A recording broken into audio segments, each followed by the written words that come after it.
اللہ کے نبی صلی اللہ علیہ وسلم سے صحابہ نے پوچھا کہ آپ اپنی امت کو کیسے پہچانیں گے؟ اب نبی صلی اللہ علیہ وسلم کہہ سکتے تھے کہ میں عالم الغیب ہوں، مجھے کیوں نہیں پتا چلے گا میرے امت کا؟ فرمایا نہیں، میں اپنی امت کو وضو کے اعضاء سے پہچانوں گا، ان کا چہرہ، ان کے ہاتھ، ان کے پاؤں چمکتے ہوں گے، اس سے میں پہچان لوں گا میری امت ہے۔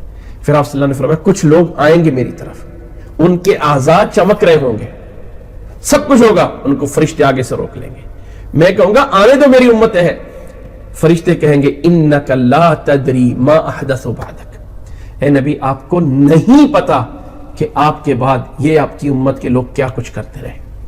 آپ صلی اللہ علیہ وسلم فرمائیں گے سحقا سحقا لمن غیر بعدی، بربادی ہو اس کے لیے جس نے میرے جانے کے بعد دین کو بدل دیا تھا۔ مسلم کے اندر یہ الفاظ موجود ہیں۔ تو اللہ کے نبی صلی اللہ علیہ وسلم کا مرتبہ مقام بہت بڑا ہے۔